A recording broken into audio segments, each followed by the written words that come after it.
vous allez bien. Aujourd'hui on se retrouve dans une vidéo récapitulative de mes achats. Oui je sais ça fait super longtemps mais comme je devais réduire drastiquement mon budget et que cette fois-ci je n'ai pas eu le choix, mais surtout que j'ai fait la présentation de ma Mangatech il y a à peu près 2 mois, j'avais du coup acheté assez pour me remettre en ordre pour la vidéo Mangatech et je n'ai pas fait de présentation du coup de mes achats de juillet et d'août.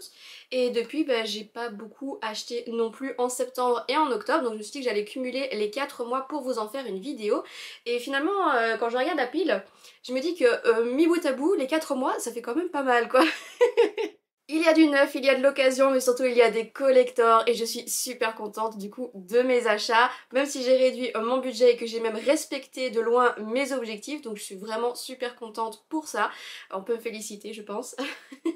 Ceux qui me suivent depuis le début savent qu'en général je ne respecte pas mes objectifs, donc cette fois-ci je mérite des applaudissements. Du coup, je vais directement commencer avec mon seul et unique tome chez Kurokawa. Il s'agit du tome 13 Collector de Spy X Family avec ces 3 marque-pages qui sont vraiment super beaux, avec un effet de brillance comme ça, ils sont magnifiques, j'adore. Moi je suis fan des marque-pages donc d'office. Et là ici, le petit collector avec sa jaquette exclusive. Et alors nous avons des petits porte-clés. Je n'ai pas encore déballé le collector donc je vais le faire tout de suite avec vous. Habituellement je le fais avec les dents mais j'avais pas envie de passer pour une sauvage donc j'essaye de me contenir. Du plastique. Mais enfin, c'est pas bon pour la planète. Oh, mais il y a encore d'autres goodies là-dedans. Super. Donc, je répète, la petite jaquette exclusive, les 2 petits porte-clés et encore d'autres marque-pages sous format film. Waouh, j'adore. C'est trop mignon. Ah, kawaii. Ah, c'est trop mimes, j'adore. C'est trop, c'est trop, c'est trop, c'est trop. J'ai plein de marque-pages maintenant. Et ici, les 2 petits porte-clés sont trop choux. Je dis une jaquette réversible depuis le début, mais en fait c'est une double jaquette. Tadam! Chez Soleil Manga, on conclut la série de Vampire and the Rose avec le 11e et dernier volume, une collection qui s'achève, ainsi que le tome 14 de 3 Yakuza pour une otaku. Bientôt la fin pour celui-ci puisqu'il se clôturera au tome 15, donc on n'y est presque plus qu'un.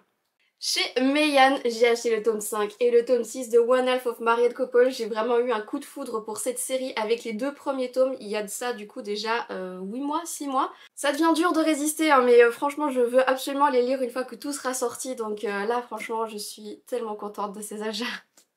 La toute première collection que j'achète chez Shiba Édition, il s'agit de Salomé After School, une collection en 2 volumes. J'ai vraiment été hypée par les couvertures, donc j'ai craqué. C'est une petite maison d'édition, mais comme elle est de chez moi, du coup je me suis penchée un petit peu plus sur leur collection. Celle-ci m'a vraiment tapé dans l'œil et comme elle se conclut en 2 volumes seulement, je me suis lancée tout de suite. Mais il y a d'autres collections qui peuvent m'intéresser pour l'avenir.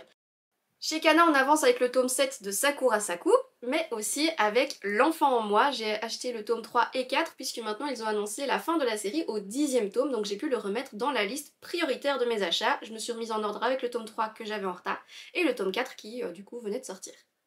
Chez Pika, je conclus la collection de Moi, le Roi Démon et nos 10 enfants avec le dernier et 10e tome.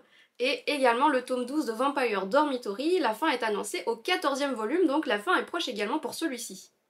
Avec les éditions Pika, j'ai également reçu un petit cadeau de mon libraire, il s'agit d'un petit carnet à l'effigie de ton visage au clair de lune, donc c'est un petit carnet de notes, comme ceci avec une première page, voilà, couleur, et après juste petit carnet de notes.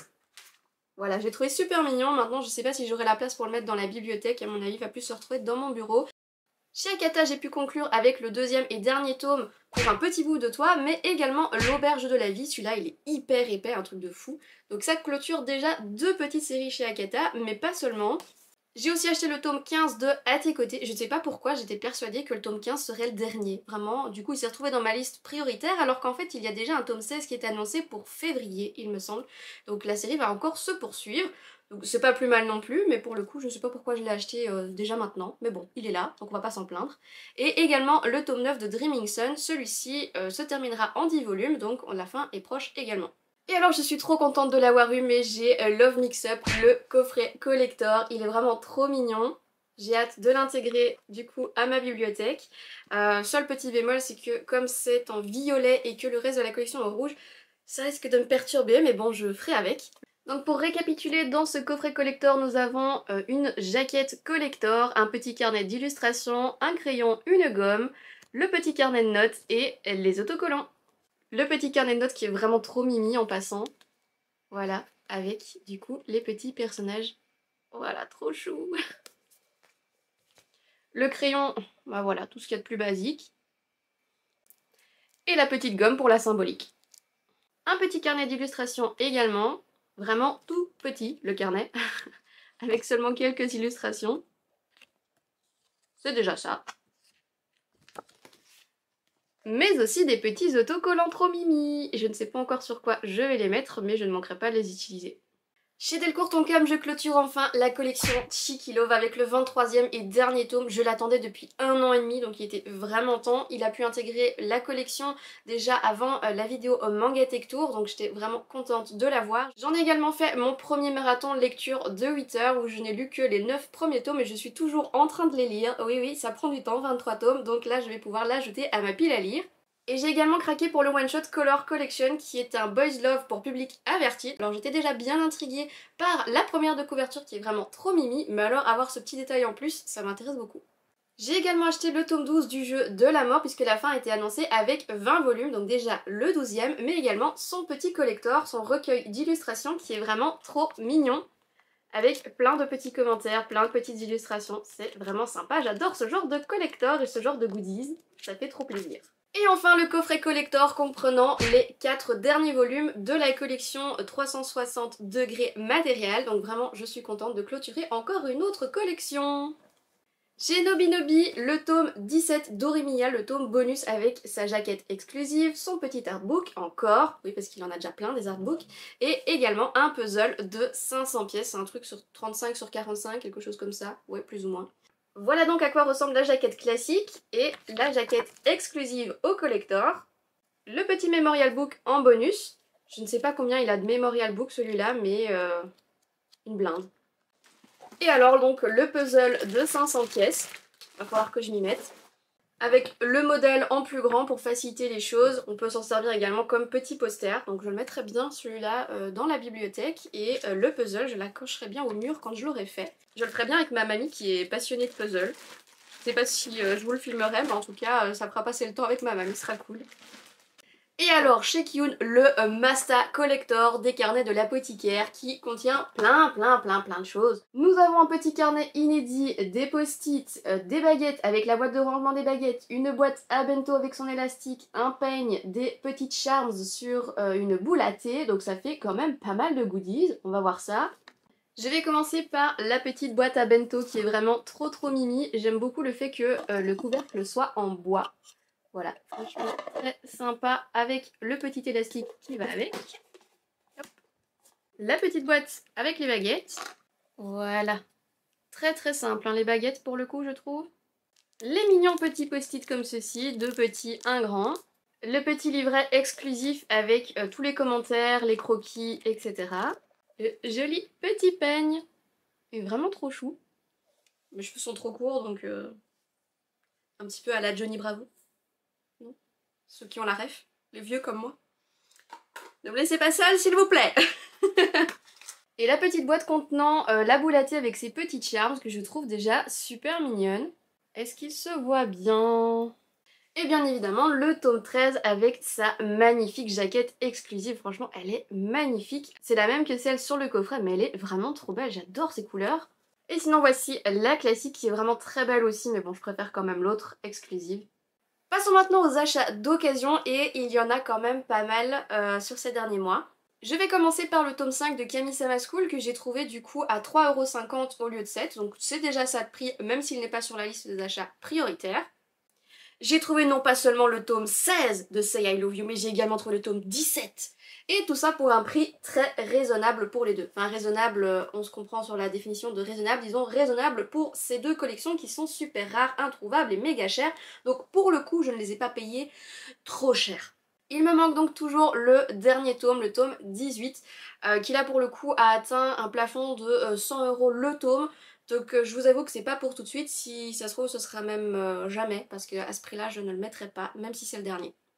Et là, c'est la folie. Je suis allée déposer du coup tous mes mangas d'occasion à vendre dans ma boutique préférée qui s'appelle le Cultivarium, qui est du coup un achat et revente de produits d'occasion, des livres, des jeux de société, des vinyles, des CD, bref tout quoi, et ils reprennent également les mangas. Donc je leur ai déposé un énorme sac contenant toutes les collections que je n'ai pas aimées et que j'ai virées de ma mangathèque. Mais en arrivant chez eux, la première chose qui m'a tapé dans l'œil, c'est une énorme collection que j'avais envie de me faire depuis longtemps. Vous m'en avez beaucoup parlé, j'ai regardé l'animé et je l'ai apprécié. Je la vois en haut de l'étagère, je me dis ah, je me la ferais bien, mais je ne vais pas l'acheter pour l'acheter puisqu'elle ne fait pas partie de mes achats prioritaires. Donc en déposant tous mes mangas, j'ai eu un bon d'achat dans la boutique. Le bon d'achat équivalait exactement à la collection en question. Donc j'ai craqué.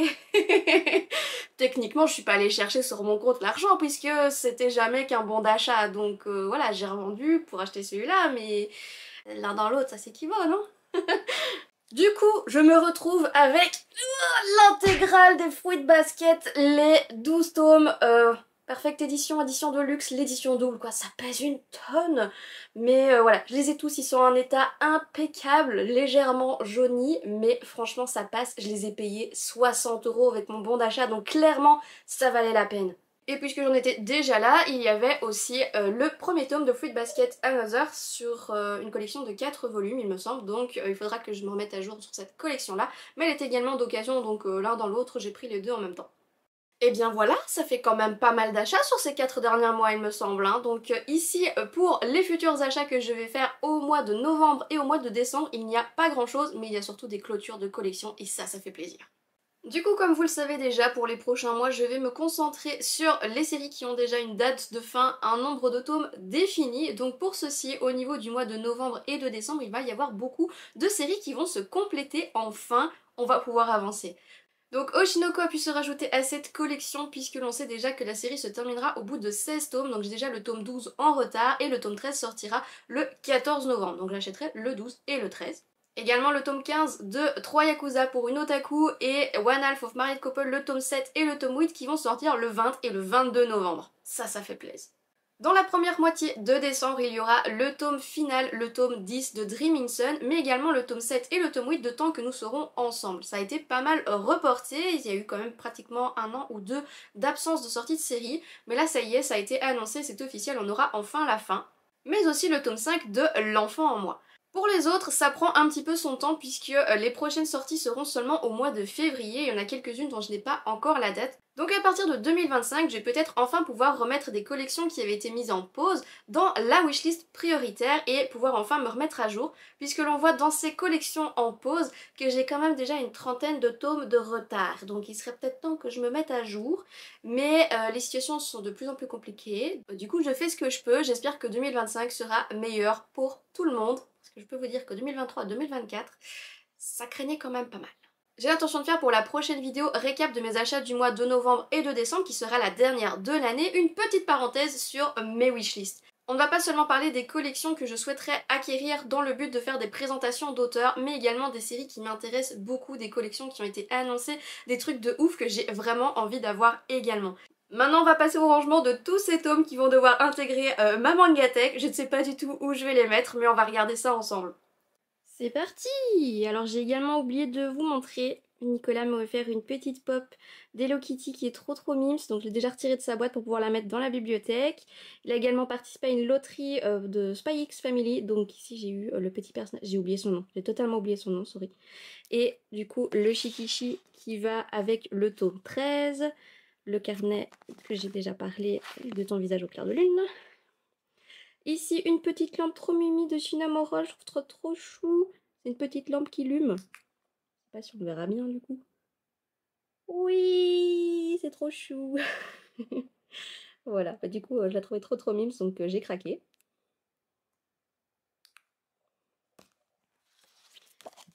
Également un shikishi de Naruto de Blue Vortex avec la journée Konoha. Il restait encore des shikishis, donc je l'ai pris, même si je n'ai pas pu participer à la journée en question.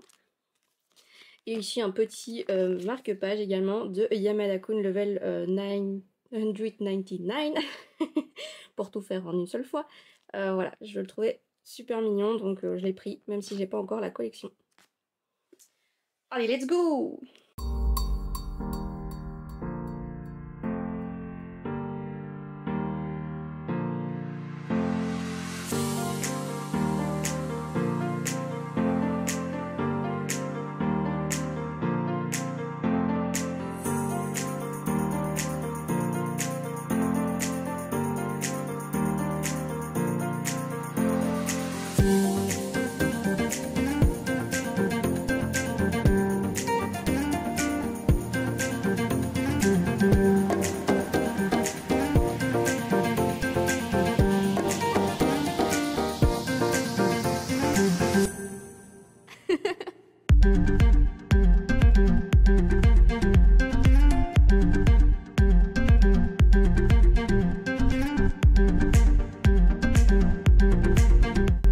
Non, pas du tout, ce n'est pas un placement de produit, c'est juste que je suis devenue totalement adepte de la marque Roxinelle pour faire ses ongles. Donc on peut déjà voir sur plusieurs vidéos, ça fait déjà plusieurs mois que je les mets et vraiment j'adore. Du coup je commence à avoir une petite collection et j'ai pas d'endroit où les ranger. Du coup ils ont intégré ma Mangatech avec mes autres collections, on va dire. Voilà, hop là. Et après je saurai plus où les mettre une fois qu'il y aura le tome 13 et le tome 14. Après tout c'est aussi une collection.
Aurémia, vous avez trop de collectors, ça m'énerve.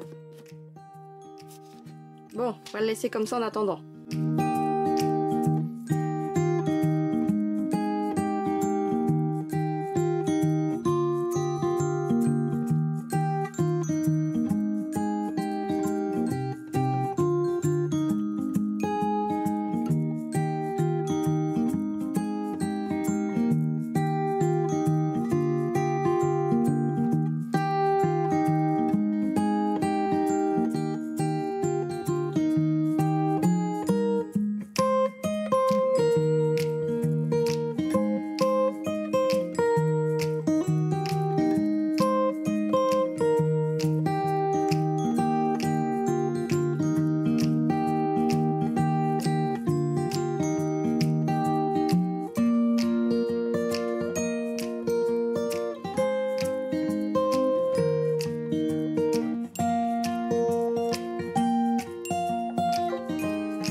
Voilà qui conclut cette vidéo, j'espère qu'elle vous a plu. Comme d'habitude, si c'est le cas, n'hésitez pas à liker, à commenter, à partager et surtout à vous abonner pour la suite de mes lectures et de mes présentations. Et en attendant la prochaine vidéo, je vous dis ciao!